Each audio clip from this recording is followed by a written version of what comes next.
Sudah ya, pertemuan ke-13. Betul, Bapak. Untuk LMS-nya kan kemarin ini ya, ada masalah sekarang tapi udah jalan ya. Jadi nanti untuk yang minggu lalu mungkin belum sempat ini ya, belum sempat upload untuk tugas individunya. Nanti saya geser ya, jadi saya samakan dengan yang tugas yang hari ini. Jadi saya mundurkan ya.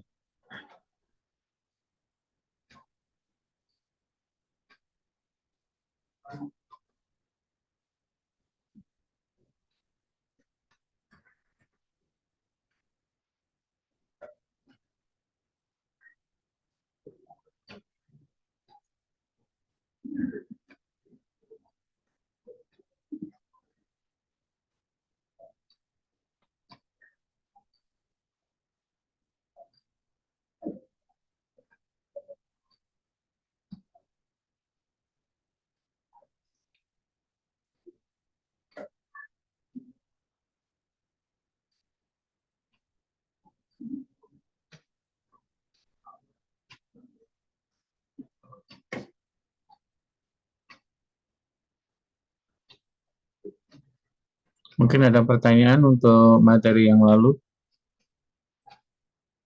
jadi tentang deret ya, ada uji konvergensi dari deret.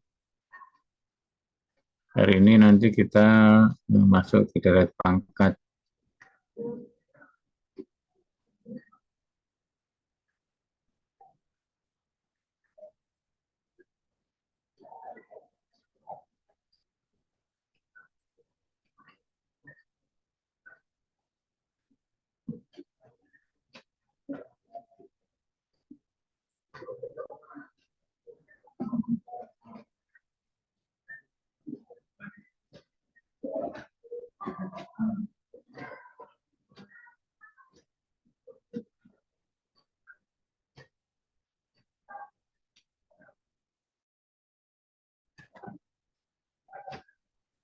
Apakah ada pertanyaan?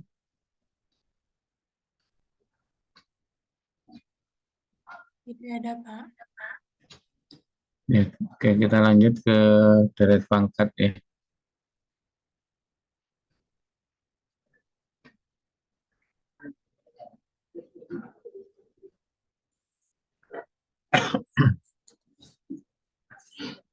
Deret pangkat atau power series ini bentuk umumnya di situ sigma AN Z min Z0 pangkat N ya. AN itu disebut koefisien, jadi AN itu juga bilangan kompleks ya, koefisien kompleks ya. Z0 itu disebut pusat dari deret ya. Z0 juga bilangan kompleks ya. Nah, jadi kalau diuraikan, kalau N-nya 0 itu Z min Z0 pangkat N kan 1 ya, pangkat 0 ya, pangkat 1 menjadi 1, jadi menjadi A0 saja. Kemudian A1 Z min Z0 pangkat 1 plus A2 Z min Z0 pangkat 2 dan seterusnya. Jadi itu kita sebut sebagai deret pangkat. Bedanya apa dengan deret bilangan kompleks? Jadi kalau deret pangkat ini ada variabel Z-nya ya. Jadi ada variabel Z-nya di situ. Nah, jadi tidak semua Z itu atau tidak semua Z bilangan kompleks itu eh, kalau kita substitusi ke deret itu menjadi konvergen ya. Jadi ada yang konvergen, ada yang divergen ya. Jadi kemungkinannya seperti itu. Tapi untuk deret-deret tertentu mungkin ada juga yang konvergen di semua bilangan kompleks Z ya. Tapi juga ada yang hanya konvergen di pusatnya saja di Z0 ya.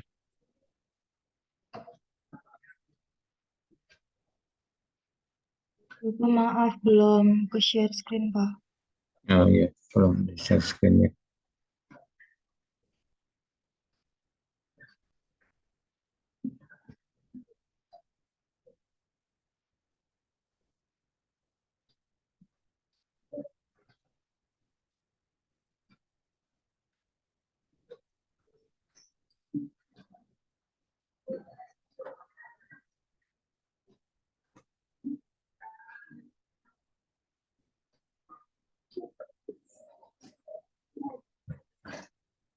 Ya, jadi di sini bentuk umum dari deret itu adalah sigma ini ya.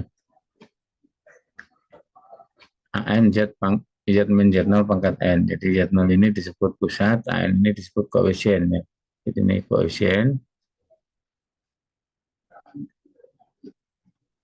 Z0 ini disebut ini pusatnya, pusat dari deretnya.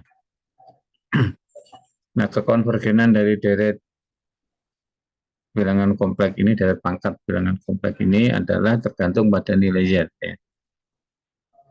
Ada nilai Z yang membuat deret itu konvergen, ada nilai Z yang membuat deret itu divergen ya.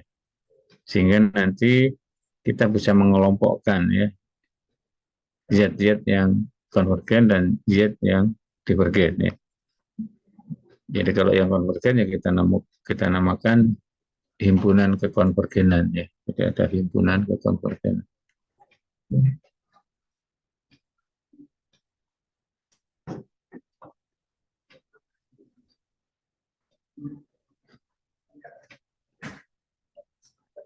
Nah, kalau di dalam deret bilangan real, himpunan kekonvergenannya itu berbentuk apa?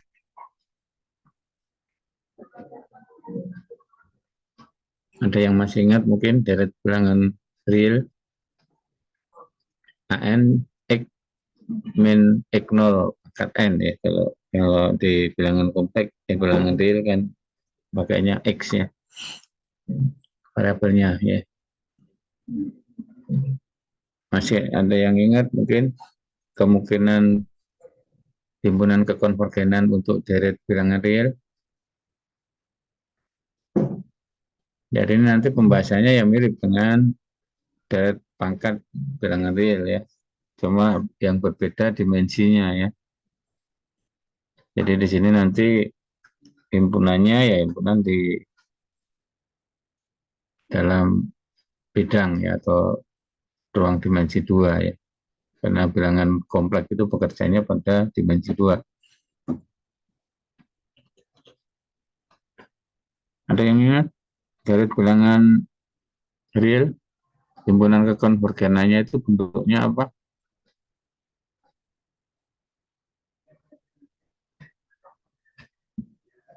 Kan masih ada, ingat ya, ada jari-jari kekonvergenan dari deret pangkat ya. Tapi deret pangkat dari bilangan real itu kan dimensinya 1 ya. Jadi apa untuk himpunan kekonvergenannya?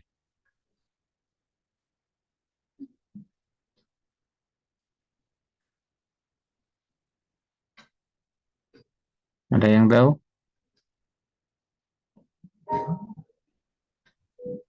Interval bukan Pak? Iya, betul ya. Jadi berbentuk interval atau selang. Jadi kan ada jari-jari konvergensi R, berarti dari pusatnya, kalau pusatnya di X0 atau C, berarti ke kanan itu ditambah jari-jari kekonvergenan tadi R ya, jadi ditambah R, kemudian ke kiri dikurangi R ya, dari pusatnya ya. Nah, maka deret itu konvergen di dalam ya interval terbuka dan divergen di yang titik-titik yang di luar ya, di luar interval terbuka. Nah, kalau titik yang ada pada interval itu, pada ujung interval bagaimana? Nah, itu kan perlu diselidiki secara khusus ya. Jadi kalau diambil titik pada interval tadi yang menjadi ujung interval, masukkan ke X ya, jadi menjadi deret bilangan real. Kemudian diuji kekonvergenannya. Jadi bisa konvergen, bisa divergen ya. Nah, apa bedanya kalau kita bicara deret pangkat bilangan kompleks di sini? Bentuknya sama persis kan, cuma hanya X diganti Z ya. Z nolnya kalau di bilangan real kan X0 atau C ya. Nah, kalau di sini kan Z dan Z0 ya, bedanya cuma itu saja. Tapi di dalamnya ya isinya itu kita bisa harus memahami ada hal yang berbeda ya. Perbedaannya apa?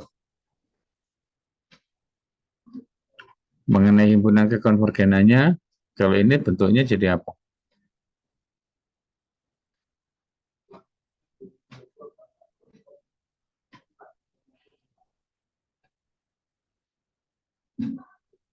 Ada yang bisa membayangkan ini bentuknya jadinya seperti apa? Kalau yang tadi dari pangkat bilangan real bentuknya kan interval ya. Interval bisa terbuka, bisa tertutup ya, bisa setengah buka, setengah tutup ya, tergantung pada ujung intervalnya itu kalau diselidiki secara khusus apakah ngikut yang konvergen atau ngikut yang divergen ya. Nah, kalau yang ini apa bentuknya? Suatu lingkaran bukan Pak? Ya, jadi bentuknya lingkaran ya. Jadi kalau nanti kita cari jari-jari konvergensi R misalnya, berarti dia konvergen untuk Z yang berada di dalam lingkaran dengan pusat di Z0, jari-jarinya R ya. Jadi setiap titik yang ada di dalam lingkarannya itu dia konvergen ya. Sedangkan yang di luar lingkaran itu divergen ya. Nah, kemudian untuk titik yang berada pada lingkaran, nah ini perlu kita selidiki ya. Jadi bisa konvergen, bisa divergen ya. Jadi seperti halnya yang interval tadi, bisa interval buka, bisa interval tutup, bisa interval yang setengah buka, setengah tutup. Nah, di sini juga harus kita selidiki secara khusus untuk titik yang berada di batas ya, batas lingkaran tadi. Jadi di lingkarannya ya. Kalau titik yang di dalam itu jelas konvergen dan di luar jelas divergen. Jadi kalau nanti kita hitung ya, jari-jari konvergensi, kesimpulan awalnya adalah konvergen pada setiap titik yang berada di dalam lingkaran dengan jari-jari R tadi ya.